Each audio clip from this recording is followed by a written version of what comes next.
baseada. Para manter o peso aqui, atual, galera, 75 quilos, ela malha pesado. uma na casa. E cuida da dieta, mas nada radical. Eu procuro fazer uma alimentação saudável, mas Rebeca concilia a profissão de modelo com um trabalho como personal trainer.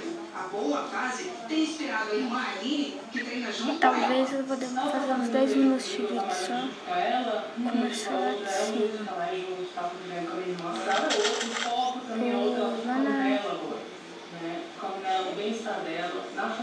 Cadê A boa fase anima a Rebeca modelo. A nova mulher quer mesmo deixar o passado para trás.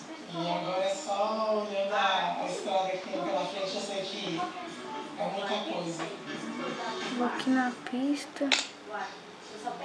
A Morte do Funkeiro essa semana reabre uma discussão.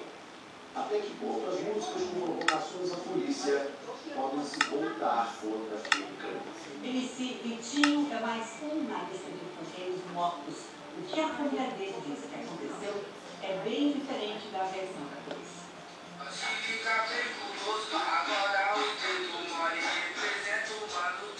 Mais uma letra de protesto que nasce nas comunidades ou uma pista reveladora da morte de um jovem?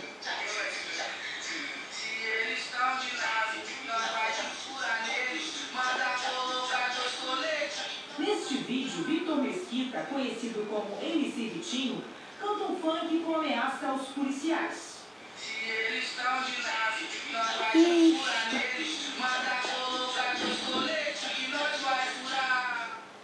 Nave é como são chamados os carros da polícia.